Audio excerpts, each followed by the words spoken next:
Good evening, hello, and well, that is butchered that complete intro there. I was meant to say hello, good evening, welcome back to Talking Wolves, welcome back to the final word, guys. We've got Southampton 1, Wolves 2, the final word today. Chatting to a number of guests this evening about that victory. If you ever want to come onto the show, drop me a message on Twitter. I'm trying my best to try and get new people on every week so we can try and get the word out and see everybody's thoughts after these games. And let us know, obviously, in the comment section what you think. Obviously, plenty of you in here already, so yeah, appreciate you popping in. Our first guest today is Mr. Finners. Finn, how you keeping, man? Hello, good evening. Pressure to being live that day was horrible, isn't it? I know. It's the first time I think I've butchered that bad, but yeah, good to see you, man. I'm loving that background. What shirts have we got there on that Mate, backdrop? yeah, bit of a project at the moment. What have we got here? We've got, that's the thing I bought my dad. It's like a little, got Morrison on the back of everyone. That one, I think it's got Carl Henry on the back. We've got a Raoul, obviously. They all seem to be sporting bet. That one, wait, no, that one is promotion seat. I hate that it's flipped on this. Yeah, that one's got all the promotion pictures in. And that one is when I was mascot of Blackpool. Yeah. So that's the signed shirt. Man like soul back smiley face. We finally obviously got another 3 points yesterday. I mean, it's all right form now. It's 3 games for Wolves. 3 games unbeaten in the league. So what were your thoughts on yesterday's win? Yeah, it's weird saying that, isn't it? 3 games unbeaten, because you could arguably say the 2 wins. Like, it doesn't feel like that, does it? Like, because yesterday, I think our last 2 wins, people go off the result far too much. I think we've been very lucky, but the amount of bad luck we've had over the years, it's nice to get a few, jammy wins. Like, easily there could have been 2 penalties yesterday or no penalties. That may not have got us back in, but overall it was the classic game of 2 halves, wasn't it? And the first half was so bad, like so bad. If we did one of these like half time, a live thing, mate, awful. But second half, there's promising signs there, isn't there? And there's a tactical refresh that I thought we'd see so much more this season, and we just haven't, with not having a left foot player on the left and a right foot player on the right, swapping them over. It just made a world of difference. Yeah, it just seemed to play closer to Willian Jose, and it's weird because the last time you remember making changes like that and having such a drastic impact was against Southampton last season as well, wasn't it? When Adama was on fire, we had Raoul in there as well, and obviously the highlights were doing the rounds on social media before the game, and it was almost like a carbon copy of that comeback as well. But the goals, the Neves penalty. We'll talk about the penalty incidents first. What did you think of that Bertrand one?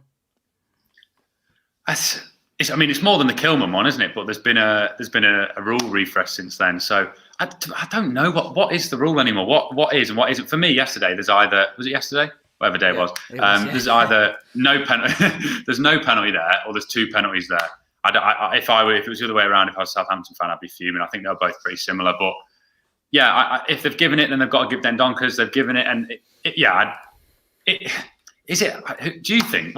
Is it a pen anymore? Honestly, the handball rule. It's hard. I think it's one of those where you'd be upset if it was given against you, but you'd be fuming if you didn't get it. I mean, his arm. I know he's turned away from the ball, but his arm's out there. It's not a natural position, exactly. So, and then the other argument was the Dendoncker one. They didn't really show much of it on TV whatsoever during the game.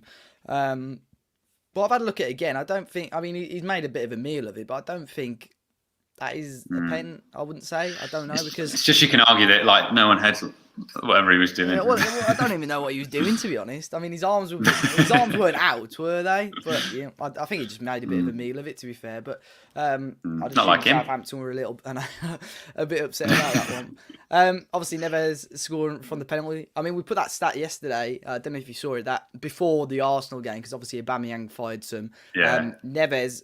Only Gundogan has scored more goals than him since the new year, and everyone was like, "This is for midfielders, right?" And I even had to check myself. Checked Salah, checked Harry Kane. They'd all only scored 4 as well. So genuinely, before Aubameyang scored a hat trick, Neves was the second top goal scorer this year in the Premier League. So that was a big stat. But I mean, it's funny. It's funny you say that. Sorry, go on. With that stat, I saw the notification come through, because obviously I got Talking Wolves on tweet notifications, as everyone should. And I just assumed it was FPL, because I've got them on as well. The stat, I thought FPL had sent it through, and then I went down to my dad and was like, "What player do you reckon?" It's like, I quizzed all my family on it, and they were like Neto, because they thought I'd come down for a Wolves stat. But no, you just don't.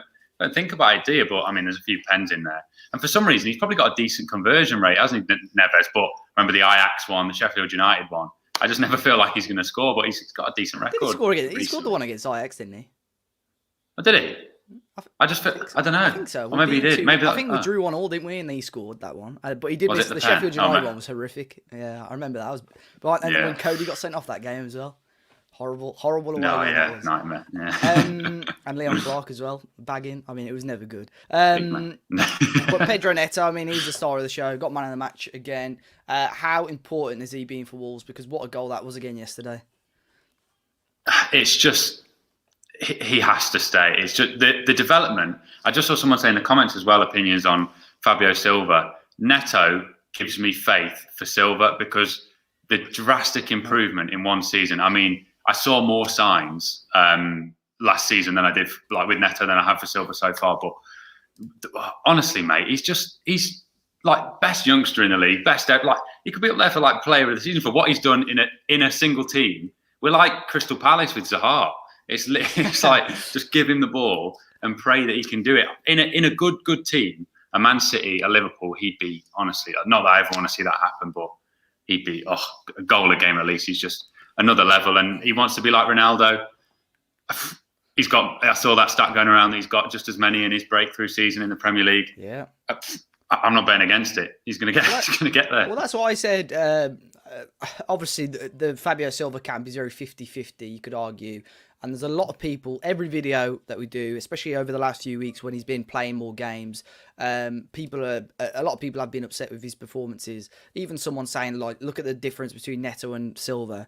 But you have to look. Neto's already had a year to adapt to life in England, adapt to the way the Premier League plays. He's already 2 years older than Fabio.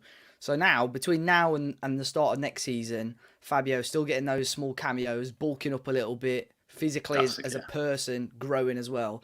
I don't think you can write him off. And I know some people dislike these comparisons, but you look at a number of strikers that are currently doing well in the Premier League, still young strikers, and look where they were at 18, 19 years of age, and it doesn't compare to Fabio. So I think there is a long way to go, and to write him off, I think the worst thing for him is the price tag. That's what a lot of people have said. Yeah. But I think they'll certainly get their money's worth if we're starting to get a 10, 15 goal a season striker, because there's not many of them in the Premier League whatsoever. So yeah, lots of people questioning that as well. The tactical change though from Nuno, swapping Adama and Neto. Obviously, Neto got that goal on that right hand side. And playing him closer to Willian Jose. Do you think that's something that he should do more often or start with in the next game? Or do you think it's just good to have it in our sort of back pocket if we need to change it mid-game? Yeah, I don't necessarily think it would work every game. It just seems to click with Southampton. And I'd love to see it, but I'd like to see it as so many teams just swap wingers. It's amazing that we don't do it more. It's remember Kenny Jackie used to every 10 minutes. It's like, right, this isn't working. Swap him over again. I hope he's okay, by the way. All the thoughts going to Kenny Jackie. But I really like it. I mean, every podcast we've done, you hear me bang on about it, that we can swap that three around, not to just be a left-footed player on the left crossing into a guy and a right-footed player on the right, that he's not quite on their wavelengths, is he? So if we can just use him to sort of play the ball off and then give the two guys that are just absolute magic. I think we even saw Adama doing better, because when he's on that right, it's so easy just to show him down the line, and his crossing, as we all say, his end product's improved, but it's not the best, is it? It's not the best. So he's got more of a chance cutting in, and Neto just... I don't know why I've ever seen it more, and it even gives you the option to go Adama and someone else up front with Neto in behind, which we briefly saw at points as well. And like you're saying about Neto, did you see the interview we did on Matchday Live, and they were going, "Oh well, we said at halftime that it worked last year, so we might try it again." I was like, no, "Lads, really? Do it from the start." Yeah, he was like, "Oh well, we remembered last year that it worked, so we'll try it." I was like, "What are you doing all week?" Yeah, it's strange, but no, yeah, shocked him in the second half again, as you say, very reminiscent. And yeah, it may be 4-4-2s. It's just brilliant against. I don't know. We'll see what going forward. What else? You can unlock a few more defences with that swap over. I think one of the big things as well, obviously, Romeo got that fairly early booking in the first half, and he was just on on thin ice the rest of the game. The amount of times he had to pull out of challenges, because I think they probably asked him at the start of the game to do a job on Adama regardless of where he was, and he just had to keep pulling out of challenges in that second half. There are these things that work in our favour. I would like to see maybe one day, like, I know everyone talks about these Amazon Prime documentaries maybe on Wolves, but what they actually talk about or do at training. Because remember, we went to watch that game against Cardiff. They did long throws and we got done by one. And then the next week, Ryan Bennett come doing long throws. And they said in training, we all took a long throw, and if we could ever throw it the furthest, we got him on long throws the next game. Premier League Football Club. Exactly. Yeah, but on that Romeo thing, by the way, do you see late on there was a few calls that if it was the other way around, I think we'd be fuming, where like corners that weren't corners or got like going for us. And there was one where I think it came off Neves, but they gave us a corner, and Romeo had the ball in his hand, and me and my dad were like, throw it, and he'd have been sent off. But honestly, yeah, he was on the edge. But no, yeah, that was like the amount of little things where you go, are we a professional football club? They were like having throwing competitions, but no, yeah, it would be good. Yeah, I mean, there's plenty of comments about Fabio Silva. Obviously, we touched on earlier. Biggie says that he'll be class, just needs to bulk up. I think that's fair enough. What do you think about him physically in terms of pace, Finn? Because I see a lot of people think he's dead slow, but I actually think I don't think he's that bad. On the ball, I think he needs to improve, like running with the ball. But I don't think he's the slowest player I've ever seen, to be fair. Yeah, it doesn't help when you're up front with Neto and Adama, does it? Anyone's gonna look slow. He is. You wouldn't describe him as quick, but you wouldn't describe him. It's not like having like Giroud up there, is it? I think he's gonna. It's one of the things you can't improve, but I think the bulking up's got to be done. You see the difference he's made with Neto, but he's got all the attributes to be a top striker, but he's not going to be a Jamie Vardy. We knew that when we signed him. He's not that quick. He's not going to play like that. So I'm sort of on the middle on that. I won't go, oh no, he's rapid, what you on about? But sometimes it does look like he's running through mud. Like there was one in the cup game. I was like, oh mate, like someone had like 5 yards on him. But no, he'll come. I think physically is the thing, because he gets knocked off way too easily. But you see the improve, like that picture of Neto on holiday. How he went, he was quite small when he joined us, and then it's just like, God, what are we putting in that Lucasade? I don't know, but I mean, I'd like to have a look. It's like Bayern when they got that new manager in Goretzka just in like 6 months, something absolutely beast. Yeah. Coutinho. I think there's probably a few players, and I think the pre-season this year was just so broken, wasn't it? Like it was non-existent. So hopefully, with a full pre-season, only the Premier League now to focus on. We could put our full focus on this. Hopefully, nudge up the table a little bit and have a successful end to the season. But Finn, it's been a pleasure talking as always, mate. When are we next seeing another video? I mean, Vlogglebox after the West Brom backlash has gone quiet. It really has. I don't know, when do we play West Brom next? That'd be poetic, wouldn't it? Oh, come back and then just get smashed again. I don't know. I'll get on the recruiting grind, I think, because a lot of people weren't after that one giving me my the services for free. They're like, mate, it's not worth the abuse. So we've had a few dropouts. If you fancy it again, if you can take the abuse again, we'll see. I'll get maybe Villa's soon, isn't it? We come back on a only upload it if we win. That'd be nice. Yeah, you can only upload it if we win. Yeah. That'd be silly. Yeah, of course. Perfect, mate. Well, I'll chat to you soon. I appreciate you jumping on again. Perfect. Yeah. See you soon. Nice one, mate. Speak to you soon. See ya. Well, big up to Finn for jumping on there. Plenty more guests coming on, guys. Yeah, exactly, Sam. People forget Fabio wasn't even meant to play this season again. Give him a buzz cut. He'll be bagging in no time. He just needs a slightly shorter version of this. Let's move. We've now got Mr. Michael Bibb on. Bibb, how's it going, mate? I'll tell you what, Dave, not too bad, to be honest with you. It's going to be a case this week of how many times is my phone going to drop on the floor, to be honest with you. Yeah, that's it. Oh, you need a tripod. I might have to go on the Talking Wolves Fund and get you a tripod, mate. Oh, I mean, if you're on that, Jesus Christ, that'd change everything, Dave. That would change everything. It's like the Sky Sports studio next time you're on the fans react. How you been keeping though, man? I mean, a lot of people enjoy seeing your ranting reviews after a game, but to actually get 3 points against Southampton after a disappointing FA Cup game, I suppose you're slightly happy with that, aren't you? Of course, I was about to say, I'm always happy with 3 points. Sometimes it's sometimes it's more down to the performance. I think it was more the fact, of how bad the first half was. We all looked at it, we thought it can't get any worse. We made slight little adjustments. And to be fair to Nuno, he deserves a credit for making the substitutions or sort of changing the way that the game went, switching Adama and Neto on sides. I mean, they ultimately changed the game, and just it seemed as though we started pressing them higher up the pitch. We started going towards them. That's something that we've been screaming out for weeks. And it's the fact that we've now seen it and we've seen that it's actually worked. then I feel as though there's no excuse to not. I wouldn't say play that game like in every single game, but in the majority of the games where we definitely need the 3 points, or the games where you look at it and think that's a winnable game there. I just think it's more down to the case where the defensive football, for me, don't get me wrong, it's if you're doing it to set up for a point, then it's absolutely fine. But if you do it and then you're not getting the results and you're not even threatening goal, I think that's when people are going to kick. That's probably why I've kicked off, to be fair, and that's when many people have as well. I mean, me kicking off, God, that doesn't sound like me at all, does it? No, well, I was going to say, it surprised me yesterday, Nuno, when we went 2-1 up. It wasn't like we parked 11 men behind the ball again. We actually, I'm not going to say went for it, but played our natural way, really. I mean, do you think Nuno, fingers crossed, has learnt from these, times that we've conceded late or not got the result that fans wanted? Of course, I hope he has, to be honest with you. But no, that was the closest we've probably seen to like the old Wolves this season.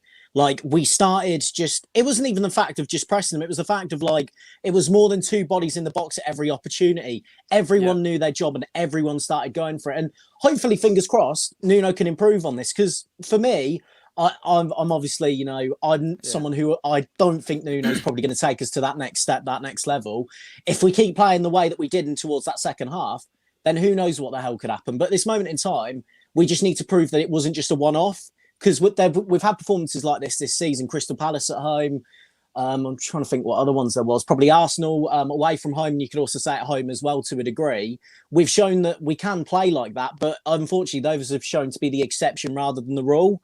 I just really hope that this is something that we can actually build on now and, maintain that 14th place finish, which we crave. Well, I mean, I think it's got crossed because the Premier League now is the only competition. I think we're all disappointed that we didn't get into the next round of the FA Cup. I mean, you look at the draw for the quarter-final. Who knows, if we went through, it may not have been Bournemouth, but you look at that, there were very much beatable teams in there with some big teams already out. But now full focus on the Premier League. Fingers crossed, that put, well, I'm hoping that we're so far away from the Premier League, the relegation now, in my opinion. I think we're pretty much not safe, that we can lose every single game, but I think we're safe enough now to attack a little bit more, go for a little bit more, because we've got the quality to do it. I mean, you look at the last three results, 2 draws and a win. 2 wins and a draw, sorry. 7 points out of those 9 games, Arsenal, Leicester, Southampton. I mean, you'd be delighted with that, I think, before those 3 games. Look, I know, I think you've been pretty open with your stance on Nuno, but I think at the same time, you've said it in many videos that you'd be welcome and happy for him to prove you wrong. Do you think he can do that now, between now and the end of the season? I mean, everything that I say, like, I really hope that, I get proven wrong rather than right, because ultimately, I really want Nuno to succeed. Like, I think many people do want to see Nuno do well, even if everything goes on there. Thank you very much, Shiv. But yeah, basically, it just seems as though like every time that we seem to have a negative result, we don't learn from it. And that's one of the big things from this season. You look at us between now and the rest of the season, I feel as though we should probably go with the freedom to obviously attack more because we've seen it can be successful. But ultimately, for the players that are here, who's going to be here that's going to be good enough to move us forward next season? That for me is going to be the major point between now and the end. We've nothing to play for. And the fact like we're in a position now where, we've still got a lot of injuries, but we've got the young players that are coming through. It's a case of, are you going to make yourself a presence next season? Are you going to be similar to what Neto's done and what many other players have done? Have a good second season. I just think that I really want Nuno to do well. I'm not going to be like this massive Nuno in, until the day I die and whatever, because he deserves the criticism that he's deserved, and he's deserved all of this. I'd say the stick that he's had has been fair to a degree. I just really think that this run of form, it is a good run of form. The problem is we just need to build on this. It just seems as though like we're getting results here and there, and like 7 points from 10, that's good. That is still a good run of form. It's a case of, can we go a little bit further with it? Can we add a bit more attacking intensity to our game? And that's going to be the difference. But who knows, Dave? Who knows? I think a big game, obviously, against Leeds, because you just don't know when they're going to turn up. They play that really high pressing game, which I think Southampton started with yesterday. It takes us sometimes 20 minutes to grow into a game. Yesterday, I felt we started off quite well, but we were a little bit shaky on the ball. What do Wolves need to do against Leeds? Do we play like we did last time? I mean, last time was difficult to watch that first half. It was 11 men in our own half for that first half, and then we relied on a deflected Jimenez goal. But yeah, I mean, we're at Molineux. What do Wolves need to do to make sure we win that game? Angel Costa. No, to be honest with you, it's going to be a simple case where we all know how Leeds play. Leeds play a very simple way. Like, they're always going to attack. They're always going to show bodies forward. I think this is when you kind of add like the defensive stability on there just due to the opposition, really. But I just think when it comes towards the second half on there as well, their players never seem to tire out, which seems to be the myth with Leeds, really. Like, they'll keep going right towards the end. Like, they've got that much energy. Like, they could do so many things, but I don't know, really. I just think it's going to be a case where, see, I'm not against playing the defensive football against them, but I think we've shown enough that we could probably show them a lot of problems. I mean, you look at the game before, like when we played Leeds. I mean, obviously the Jimenez deflected goal, but then we also created some really good opportunities in that game when we started going forward. Like, they're just going to throw loads of bodies back as well. Like, the amount of work rate that those players have got, like, defensively and back, but you just envy them a little bit to a degree, like the way that they play. But no, I think it's going to be a case where we're going to try and shit out it, to be honest.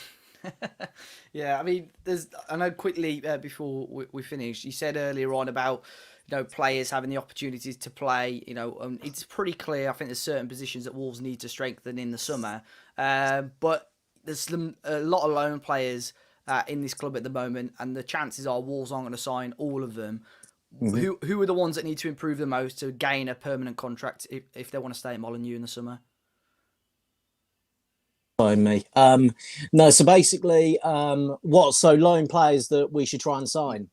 Or loan players that you think need to improve if they would sign to Wolves, or do you think there's any that already have done enough to stay at the club? For me, the ones who have done enough, I'd argue Aït-Nouri to a degree. Like, in the games that he's played, it seems like he is getting better and better, and you can just see that the potential's there. If he adds a little couple of bits to his game, that's someone that I feel as though, has definitely learned his place and definitely someone who can improve as well. Like, he's a better adequate like backup and like young player to come through than what Vinagre is. I don't think I'm always telling the truth. You don't need to lie like that, mate. But no, to be fair, I don't know who else would you probably say. You could argue Vitinha, but I still wouldn't say that we've seen enough of him. Gibbs White, again, out of position. I still wouldn't say we've seen enough of him actually playing in his proper position. There's a lot of like weird cases. I mean, obviously Fabio Silva, like he's got the Premier League movement. He has got everything to be a top player. The only problem at the moment in time just seems to be his finishing.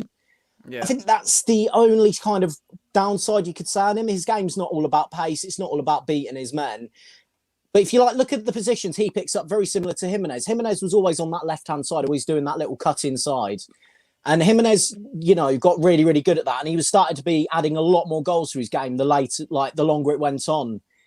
Fabio Silva definitely has got that potential. It's just a case of wait and see with him. But yeah, there's many players you could argue for, and there's many that you could say against.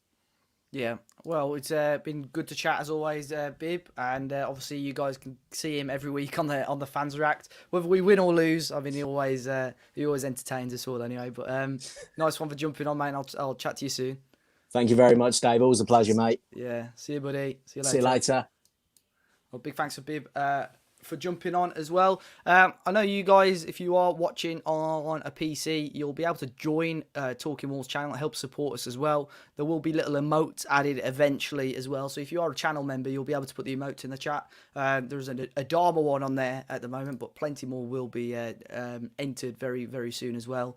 We'll move on to our next guest as well. We've got Mr. Tom Parker. Tom, how are you keeping, man? Yeah, not too bad. I like the sound of those new emotes, by the way. Yeah, I need to get some more sorted. We've got an Adama one, but I'm sure plenty more will get put on soon. But how are you keeping, mate? Yeah, not too bad. A lot more positive after the result that we had last time. I think the FA Cup was a real sort of sickener for a lot of people because of the lineup.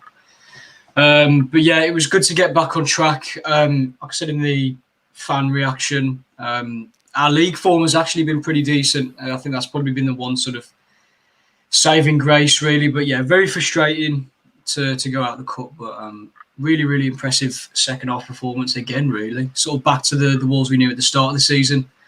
Yeah, definitely. I mean, we saw that Pedro Neto goal as well. A lot of people comparing it to that Sylvain Banks Flake one a number of years ago against Chelsea. But I mean, how good was his performance and how good was his goal yesterday?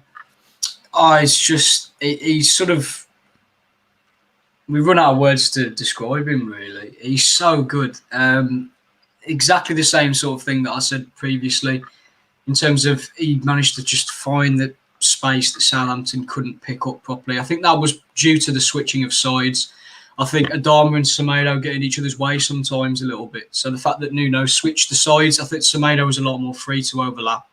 And I think that we definitely overloaded them on Neto's side, and it definitely helped him.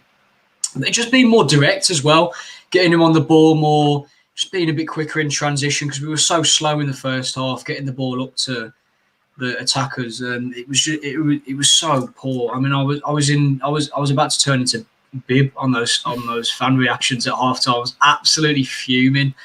But yeah, second half much better, and Pedro Neto was a big part of that. Fantastic goal. I don't know how the hell he got it into the far corner from the position that he was at, but the amount of skill that it takes to stop and then burst at that momentum. I've said on previous final words that I think he definitely compares to Adama, and I think that was pretty much, as close as you can get. Stops dead on the spot, bursts past his man, and then gets a shot or a cross away. It was pretty much a carbon copy of what we see Adama do sometimes. So yeah, deceptively quick, very good finish. And I saw a stat as well. I think you posted it as well. I think I saw it on Sky that he's got the most goal involvements of an under-21s, any under-21s player, which by comparison, I don't really like to compare players, to be honest, but by comparison, it's better than Phil Foden, who everyone has really sort of raved about. And he's fifth in the league as well for key passes. So he's definitely, for a side that really struggles to score, his creative output is fantastic. Yeah, I mean, it's quite a cool question in the chat. Who would you rather have, Pedro Neto or Diogo Jota? Well, the $1 million question, isn't it? Yeah, the $1 million question. Well, on the podcast before, quite a few months ago, actually, I compared Neto and Jota because they're very similar in the sense that they are deceptively strong and quick. Built similarly. I think Jota might be slightly taller. Correct me if I'm wrong there. I think Jota might be slightly taller. Possibly. But yeah, very similar play style. I think Neto, for me, has got a higher ceiling. I've said that for quite a while. I think that they play similarly, but I even said a few months ago that Pedro Neto has got a higher ceiling. He's 3 years younger than Jota. And I just think he's got a bit more about him. I think Jota, even in the Championship, we could see that there was something there, but he was far too wasteful, I think, with chances. And whilst Pedro Neto has missed a couple of one-on-ones over the past few months, I would back him more on a one-on-one than Jota, particularly the second half of last season, where I think Jota had a one-on-one against Everton. He had ones against other teams as well, and he just sort of fell over the ball. Traitor. I wouldn't put it that strongly. I think he just peaked at Wolves and he just wanted a new challenge. But same with Peter as well. I wouldn't quite call Nuno a saint, but he's definitely sort of made up for the. I did actually make Neto Ronaldo comparisons, to be honest. You see, in jest, obviously. In jest. I think Finn mentioned it earlier. Ronaldo, one of his sort of breakthrough seasons in the Premier League. 5 goals, 4 assists. Yeah, Neto's got a very similar record to him. Do you think he can? I mean, in the summer, there's going to be interest. I'm not going to say, do you think he can become, the caliber and quality of Cristiano Ronaldo? Because in our lifetime, we may never see someone touch those numbers. But do you think he can become a top player at a top club? Well, in my sort of Twitter group with a couple of mates, I put that he'll be the best winger in the league in 5 years, and they were absolutely ripping into me for it.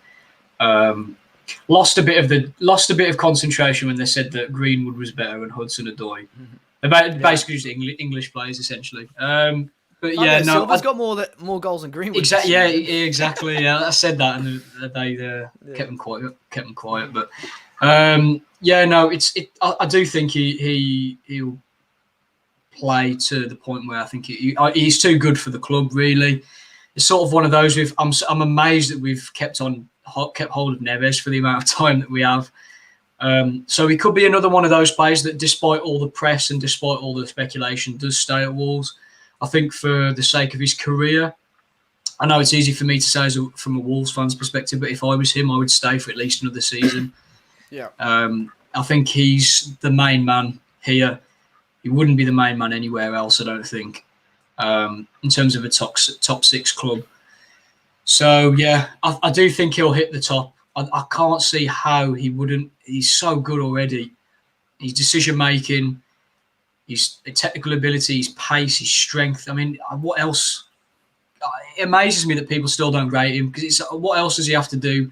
You know, what else? What other abilities does he have to show? Does he have to get 30 goals a season for people to think that he's any good? It amazes me. But yeah, 100%. He'll reach the very top of the game. I think if he can, or is he on 5 goals now? I think if he can, by the end of the season, get 10 goals, that would be a huge achievement, because he would have bettered by far sort of the output that Jota gave us last season. It was a shame that I still say it was a shame the sort of the season stopped when it did, because Jota was slowly starting to hit a bit of form then. Scored that hat-trick against Espanyol, and he just seemed to be our go-to player for scoring. He was brilliant against Spurs as well. Yeah, Spurs. I think against Norwich he grabbed that goal as well. We smashed them at Molineux, but I think there must have been maybe discussions had during the off season, because he just didn't seem to come back the same player, didn't he? Did he after the restart? Yeah, that was the problem with Jota. He was too inconsistent, and a lot of people were laughing at saying, well, he got 16 goals last season. They did have to remember the majority of those goals came in the Europa League qualifiers and in hat-tricks, which probably sounds a bit stupid to say that he wasn't very good, but he got hat-tricks. But he got 2 or 3, maybe 2 hat-tricks that season. It's already 6 goals. That takes you down to 11. Then you've got the goals in the qualifiers, which was about 3 or 4. He only got like 3 or 4 goals in the Premier League. Neto's already scored more than that. His output is actually higher than Jota's last season. If it was the other way around, people would be saying Jota was better than Neto. I think the fact that Jota came with us from the Championship is probably the only reason why people were clinging on to saying Jota is better. And obviously his performances at Liverpool. But look, you stick Neto in Man City's side or Liverpool's side, he'll get more goals, because they just play more attacking football, which I guess is one of the major talking points of this game, which was why can't we produce that second half more often, really?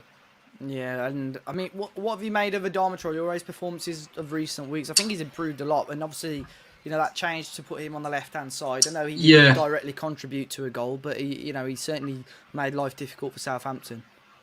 I say this quite often. We're so much better playing narrower. I think that we don't need the wingers to play wide when we have wing backs.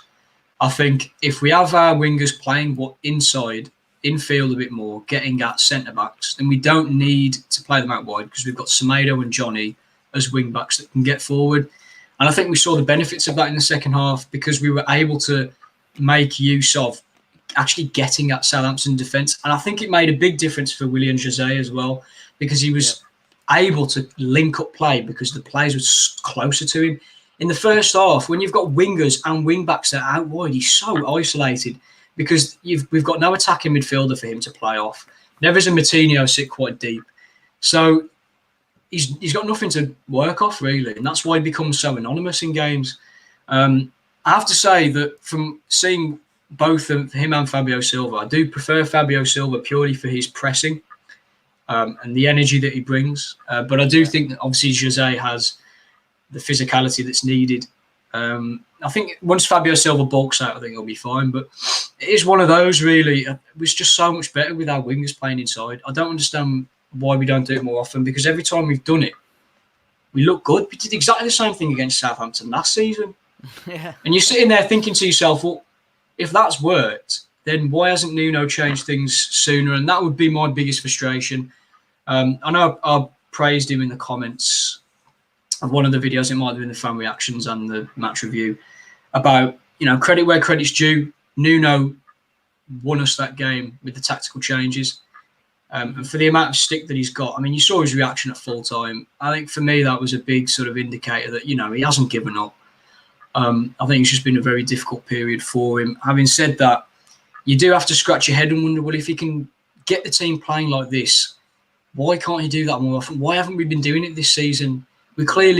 We've shown on occasions we don't need Jimenez. As good as he is, we can win without him. So I don't understand why we just don't play like that more consistently. We've got the talent to do it. And this is one of the best teams we've had ever in terms of, talent and individual ability. Obviously, I can't really compare it to the 50s and the 60s, a completely different era of football. But certainly in the past couple of decades, it's by far the best team we've had. And I tweeted out, after the first half, it feels like it was being wasted. We've got players like Neto, Neves, that are sort of, for Wolves fans, very rare to come by. It's very rare that we've had as much media attention for our players that we've had. The closest I can think to having a really exciting player back in those, probably Matt Jarvis. He was a player that used to get me off on my feet when I was, younger. And it's those sort of players. I said at half time, I just want to enjoy watching my team play. And Neto is one of those players you just enjoy watching him and Adama. As frustrating as Adama can be, you enjoy watching them. They get at teams and they create. And I think that we certainly made better use of that in the second half. Yeah, 100% agree with those as well. Adama, Neto, they can be quiet for 80 minutes, but as soon as they start running at players, it takes one moment, really. Yeah, exactly, mate. It's what you remember and the bits you enjoy. Tom, as always, it's great to talk, mate, and I'm sure we'll get you on. Fingers crossed after 3 points against Leeds. Let's hope. Yeah, easy. Yeah, and I'll chat to you soon, mate. Enjoy the rest of your week. You too, mate. Take care. Cheers. Big thanks to Tom for jumping on as well. A lot of you getting involved, which I love to see in the comment section as well. If you haven't already, be sure to hit the like button on the stream and subscribe to Talking Wolves as well. Lots of you watch this back as well, which is fantastic to see, and really appreciate you guys joining in. Next up, we've got Mr. Harry Mansell. Harry, how you keeping, mate? Really good, mate. Thank you. Good. Sorry to keep you waiting, but it's no, that's all right. Yeah, busy today. 2-1 win, mate. Finally, another win for Wolves. It felt like we hadn't won in ages, but you think it was only a couple of weeks ago since our last win. But that was a big one, wasn't it, yesterday? Yeah, and our form in the league ain't actually too bad, but I'm still a little bit disappointed about Thursday night. But this does cheer up the fan base a little bit. It shows that second half that we could have beat them in the cup as well if we would have played our strongest team, especially if we'd have been switching wingers in that game too, because that seemed to be the difference, didn't it? And letting the fullbacks, Johnny and Semedo, fly forward. But yeah, really, really good win, mate. And I think I said on the fans react for Talking Wolves, I couldn't see it at half time. Just like when we were 2-0 down the last time we come back to win 3-2. I just couldn't see it coming. And I don't know what happened. I'd love to have been a fly on the wall in that changing room to see what Nuno did or what was said, because they come out a completely different animal, didn't they, second half? And we deserved the win in the end, and I was very happy. It's a really big win on the grand scheme of things, definitely. Yeah, I haven't really spoken much about the goal that we conceded. Obviously, disappointed to go 1-0 down. I think the first half overall was disappointing. It's never nice to point the finger, but who do you think is at fault for that goal? I mean, Armstrong skips past Semedo and Traore. Dendoncker probably doesn't get tight enough to his man, and then the ball comes in and Ings fires in. Who's to blame for that goal, do you think? A lot of players, like you say, Semedo and Traore, down that right there, just let Armstrong get the ball in. Dendoncker didn't get close enough, but then Danny Ings stood in the middle on his own, like their most lethal striker they've got, their main threat, and he just stood there on his own. It's a great finish, but no one's anywhere near him. Code is not near him. Like Neves and Moutinho dropping back didn't even attempt to get anywhere near him either. And good goal, but from our point of view, that was horrendous. Like, really bad. And obviously they nearly scored just before that as well, didn't they, when Redmond put it like bottom right.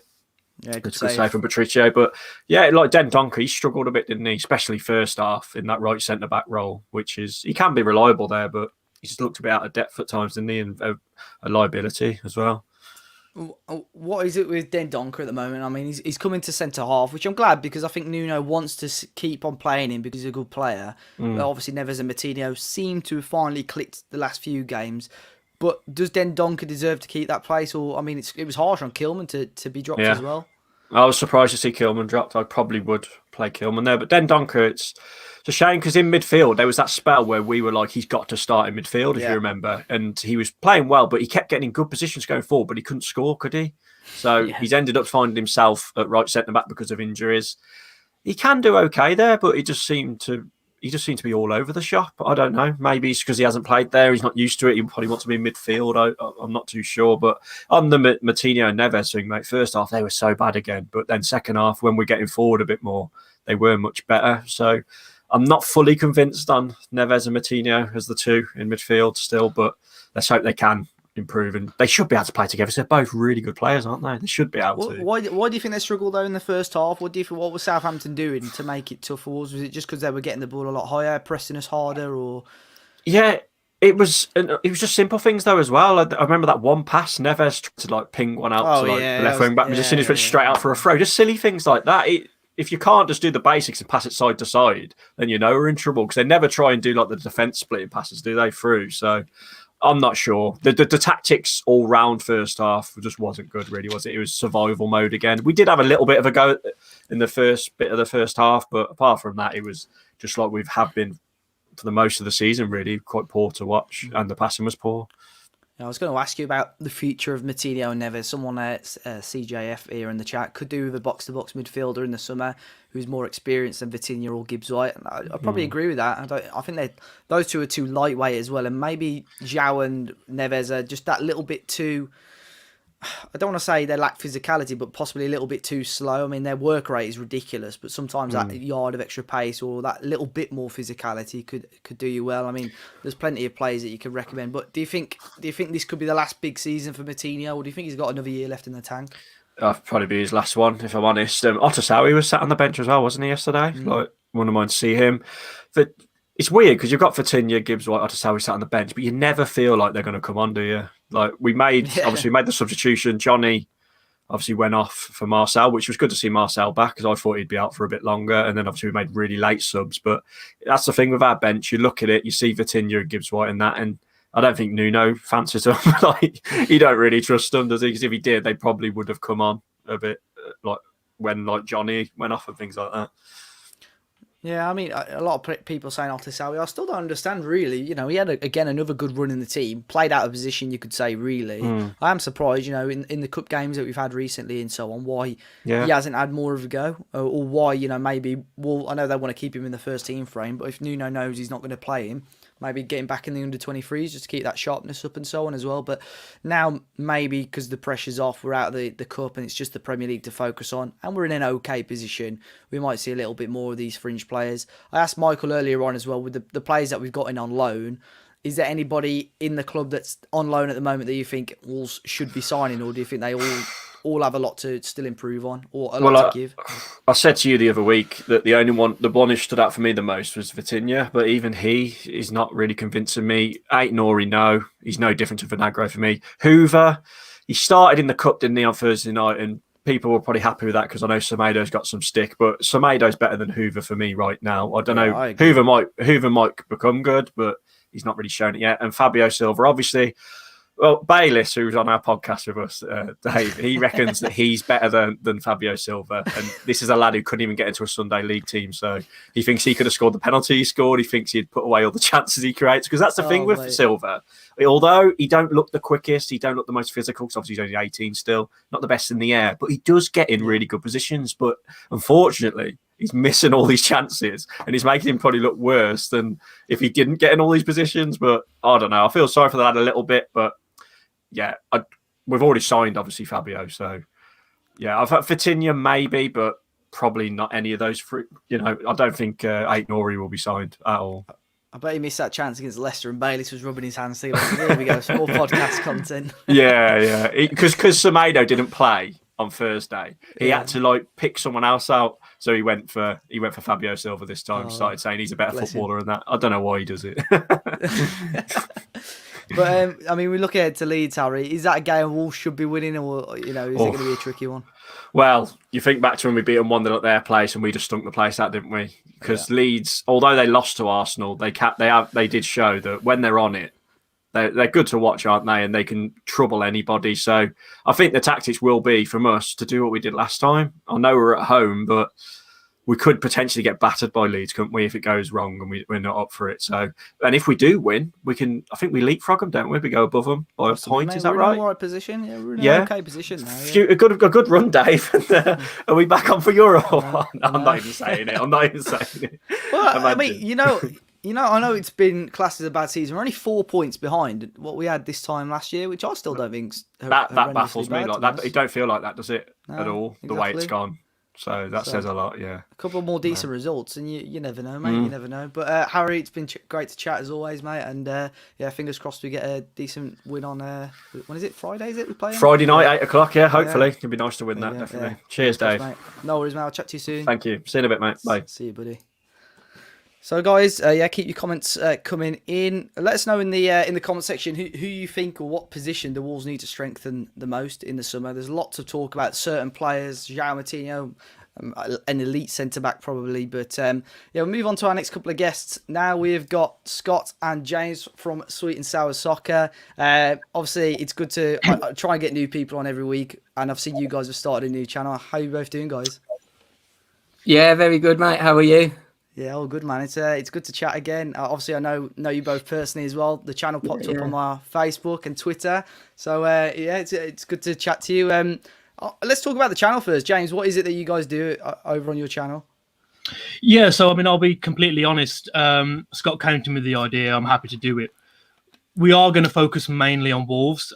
Obviously, it's both our teams, supported them all our life. But we do want to focus on general football as well. We've already got videos covering the Champions League games coming up this week and the Europa League. So we want to do a general football channel, maybe even dip into other leagues, just do as much content as possible. But anything Wolves related we cover as well. It's going good so far. Good, man. I'll make sure when the stream's finished, I'll make sure I put a link to the channel in the description as well. So, guys, if you do want to check them out, be sure to do that. Scott, talking about Wolves, though, good 3 points yesterday. What did you make of that win against Southampton? Yeah, definitely. I mean, look, it was a tale of two halves, wasn't it? The first half, it was didn't really create much. Southampton probably could have gone in 2 or 3 goals up if it weren't for Patricio, who's come under a lot of stick lately. Probably rightfully so at times. Not had the best season so far, but I think he just reminded us all what a brilliant keeper he is. And then the second half was a brilliant, wasn't it? Tactical switch by Nuno. I think that tactical switch won us the game, playing those inverted wingers. And it also gave Semedo cover as well. So, yeah, definitely a tale of two halves, really. Yeah. I mean, James, I haven't obviously spoke to you boys before on this. There's been a lot of people giving Nuno stick, especially during that bad run. I mean, what were your thoughts on that? Are you Nuno in, Nuno out on the fence, or what were your thoughts during that run? I couldn't be more clear on how I feel. I'm 100% Nuno in. I think in this day and age, when it comes to football, especially, it's very easy to get carried away, whether it's going really well or whether it's going really bad. I mean, I want to touch on Nuno, but I think Klopp today has gone to the favourite to be sacked. Scandalous. Yeah, I saw that. Yeah. You know, I mean, look where they've been for 30 years. They've won odd trophies, but for Nuno, you tell me if Liverpool lose Salah for 60% of the season, are they where they are? If Leeds Van Dijk, they lost Van Dijk, and that's a massive reason why they've been struggling, really. Exactly. Where are Newcastle without Wilson? Where are Leeds without Bamford? Every team's got them, those players, and if we had the cover without someone better than Silva or more established, maybe you could put a little bit more pressure on Nuno, but look at where we are in the league with what he's had to deal with. No, I'm 100% Nuno in. Are you the same, Scott, or was the you two having long debates about that? Are you Nuno in as well? Yeah, tell the truth. After the Albion resort, I think passion took over me, and that's the only time I've actually gone, right, I want him gone. But no, I am Nuno in. I am Nuno in. It was just that resort. To be honest, I just was like, no, I'm done with the club this season. I figured I fed up after that. I am Nuno in. I don't think he's had a great year, but I think he deserves not to have a great year. I think, he's done a lot for us, and he deserves to have a bad season and be given the benefit of the doubt. I mean, as long as he keeps us in the league, which looks like he probably will now, I think he deserves the season and deserves to regroup and have a go again next season. Yeah, I mean, there's been plenty of comments in the chat, obviously talking about players that Wolves possibly should look to sign. James, if we get to the summer, we're in an okay position. Who knows? I'm not saying we're going to finish top 6, but we're finishing a good mid-table position. And Fosun give Nuno a decent bit of money. Where are the positions that Wolves really need to focus on, or are they the loan players? Do you think we should be spending the money on those? I mean, we've touched on this in a few videos at quite some length. I don't see many, if any, of our loan to buys or obligations coming into fruition. Jose looks the furthest from any of them, really. I can't see us spending 18 to 20 million on him. Nori, can we afford to spend 20 million on a backup left back? Johnny's just proven how he's worth his weight in gold since he's come back in the team, honestly. And Vitina hasn't got the minutes. Again, another 18, 20 million. I've said since we came up, we've needed a defender. We need another centre-back. Lately, 66% of our centre-backs were midfielders in Sice and Donk. Obviously, we need a centre-back who I would take one top centre-back over 2 or 3 attacking players. I think that takes us to the next level. Yeah, I'd agree with that. I mean, we turned away from the likes of Ruben Dias, who possibly at the time 50-odd million, but Wow, you look at him, you look at the quality now, But would you agree with what James said there, Scott? Yeah, definitely. I think we've got to prioritise the centre back, especially if we do end up going to a back four. If that's still Nuno's long term game, I think we do need to go and get a established centre backs, and that should be where the majority of our money is spent. Not really convinced on Cody at centre back. The problem is if you get rid of him, you also lose a captain, don't you? So yeah. I don't think we should. It's going to be a hard one to replace him if we do. But yeah, I think if we're going to go for a back four, especially, we need to spend on a centre back. I'd also like us to bring in an attacking midfielder. Who knows? Ventina and maybe even Gibbs could be a potential attacking midfielder going forward for us, but I don't think they're going to get the minutes to prove themselves, to be honest, unless something drastically changes. Yeah. And yeah, so I think if I had to pick two positions, it'd be the centre back and the attacking midfielder for me. You mentioned there, Scott, the four at the back as well. Is that a formation that you'd like to see Nuno try again? Maybe not this season, but definitely next season. Yeah, to be honest, I'd even like to see us, if we can get ourselves safe. Yeah. I don't think we are in a position now to even go for Europe. I think, you've got to consider that Everton have got 2 games in hand. I think there's no point even talking about Europe this season. I'd actually like them to get us safe and then maybe even start trying to implement it there, to be honest, because, you can get the players used to it. You can test a few of these players, Gibb and Tina, test Cody more, test Kilman more to see if they well fit into that back four. And yeah, I think going forward long term, we've got to probably move into a back four, I reckon, to create some more chances going forward. Just going over to the chat, a lot of people obviously talking about what's going on. Morgan Gibbs-White, someone saying sell or loan out, but there's a lot of people in the chat saying Morgan Gibbs-White is not good enough. We need a centre-back, big midfielder, proven centre-forward. Obviously, if Jimenez doesn't come back 100% and Willian Jose isn't signed, I think that's fair enough. And then sell Gibbs is not good enough if we want to progress further. James, what do you think? What do you think the aim has got to be now for Wolves until between now and the end of the season and looking ahead to next season? I think it's a given we all want to see good football. That second half against Southampton in the league is something that we've been accustomed to and maybe spoilt with over the last 2 years. Let's not forget that very rarely do teams come up and play the way they want to play, not only stay safe, but finish 7th, So I think we have been spoiled. If Nuno does want to maybe go back to that back four, it's going to be difficult.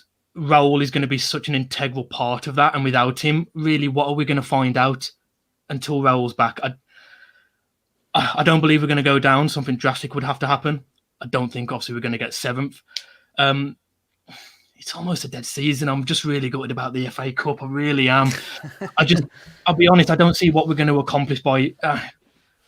if we do play 4 at the back and, let's say out of our next 12, 13 league games, we win 6, get a couple of draws and a couple of losses... What does that mean? Does that mean we start next season without Raul? Obviously not. Yeah. If we do play the back four and it doesn't go right, does that mean it wouldn't work next season if we do get Raul? So, it's a hard one. If I was making the decision, I would be giving as many minutes to players that Nuno thinks can take us forward, and maybe trying things. Yeah, there's no reason not to. If we do finish 12th, 13th, I don't think any Wolves fan is really going to moan after the last 2 seasons we've had. So as long as the football improves, if Nuno wants to try things, I'm well behind that. Yeah, I think as fans, you just want to see us play attractive football. And like you say, if we can bed in new players that possibly haven't been 100% given a chance just yet, and obviously being able to prove their worth, work hard as well, I think that's what a lot of us want to see. And just entertaining football, if we can play a little bit more attacking. It seemed like almost the pressure was off against Southampton. That second half was much better. Even when we scored the second goal, we didn't park the bus. We still tried to play. That's what I noticed. Yep. Yeah, that was a big factor. I mean, talking quickly about the game, Scott spoke a little bit about Adama Traore today as well. I think he's improved a lot, hasn't he? The last few games, possibly since Chelsea or possibly the Arsenal game. Just seems his work rate has improved a lot, and he's contributing a lot more towards the team. Yeah, definitely in a way, but I don't know if his work rate's improved by a Dharma standard. To be honest, I don't really. I don't know if it's definitely. I don't think defensively, especially, it's really up there to the standard which you'd expect to the whole team. I think that showed when we went to the inverted wingers and how much better Semedo looked in having that defensive cover of Neto to help him out. I think there's been times he's looked a bit more promising going forward. I still want to see him stay on his feet more, to be honest. I've not really been that impressed with him this season. I feel he spends too long trying to get a foul rather than he looks like he wants to win a free kick, and that's his objective when he starts dribbling. He doesn't look like he wants to actually get down, to the byline and create. It's almost like his goals now switched to trying to get a free kick. Defensively, yeah, for me, he's got a little better, but I'd say that's by a Dharma standard. I wouldn't really say that's the output that we actually want to see. To be honest, I've got to be honest, I still expect a lot more from him. Yeah. I still think, it seems... I like that guy. Yeah. It's just a comment. The comment just made me laugh. I agree, Scott. There you go. You got a fan, Scott. There you go. No, I think as well, I know he was going down a lot, but sometimes he'd be staying on the floor 20, 25 seconds. He'd do your head in. But I think he's starting to get up a little bit more and having a moan at the ref as he's running back as well. I think he's given Semedo that bit more support, but I think you're probably right. This is Adama's standards. He's improved for his standards, probably not the standards you'd expect for, a player where you want to be pushing towards the top 6. And James, lots of praise for Pedro Neto as well. I mean, a lot of people touting him for big things, but how good has he been for Wolves this season? He's just on a different level, isn't he? People are, whether you've got Facebook or Twitter or whatever social media, all we're seeing now are stats about he's, the 5 goals, 4 assists, the most by any player under 21.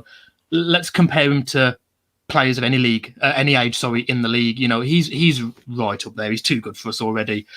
He signed that 5-year deal recently. Let's try and get it 10 years. I mean, I don't want to talk too much about the channel, but we did a video. Could he be the first Wolves £100 million player? And I don't say that, as a just because I'm a Wolves fan and I don't think I'm being biased. I think he's that good. He's got potential, mate. I think, another big season, if he can start adding more goals to his game, maybe this next is season. Without Raul as well. Yeah, if he gets genuinely 15, 20 goals next season, which is it's still quite a lot of goals, but doable, mate, I don't mean you're not lying. I think you genuinely could be looking towards that sort of money. I think now you'd probably get 60 million for him, in my opinion. Yeah, definitely. So you could be wrong. I mean, as long as it's not, people don't go back to your video like the Zeli Ishmael quote back in the day, in 10 years when he's playing in the conference, and we find the sweet and sour soccer video there. But but no, I mean, I think you're right there, mate. It genuinely got the potential to be that if he can carry on. I mean, as fans, we don't want to put too much pressure on him, but at the age of 20, this is just his second full season in the Prem. Scott, do you agree with that? Do you think he can genuinely get that sort of money for him in the future? Yeah, definitely. And look, as James said, he mentioned that he could be the first £100 million player. I've actually gone even further and said he could be the replacement of Messi. Messi? Yeah, look. He's got the same sort of low sense of gravity, mate. And I don't say that in the fact that you're not going to find someone as good as Messi. So Barcelona are going to have to eventually buy someone that is going to have to replace Messi, but of course isn't on his level. And they might look at Pedro Neto eventually. I think if he plays for a team like Man City and the attacking prowess they have, for me, he'd already be on double figures for goals and assists this season. You know, he's doing it without Raul. He's doing it in a team that doesn't really create much. And yeah, I think you've got to look at how much he's improved since arriving at the club as well. I think he always had a lot of promise, but the past season he just kicked on so much. And yeah, I honestly think he's going to be one of the top players in world football. Yeah, I know a lot of people have talked about him, and you see, I think Tom earlier on in the stream was talking about his key passes is right up there. We've mentioned it that, you know, as in terms of under 21 players, he's up there in the Premier League as well. He's definitely got the potential. You know, he's definitely like a lot of the chat saying there. He's got the talent to go all the way. And fingers crossed he can continue to do that. I mean, if he can squeeze out another few goals, get to double figures for this season, I think it'd be a massive success for him overall. Well, I mean, guys, thanks a lot for jumping on. I'm sure we'll get you back on in the future as well. But once again, guys, I'll make sure I put a link for Scott and James's channel, Sweet and Sour Soccer. You can check them out as well. And what sort of videos are you doing? Like, are they podcast type videos, sort of 30 minutes, 40 minutes long, or? I think we're just going to do a range. Yeah, at the moment they have been towards the longer style of 30, 40 minutes. But yeah, we've done a Champions League preview that come out today and a Europa League preview that's around the 10 to 15 minute mark. So yeah, we're just going to do a whole mix, to be honest.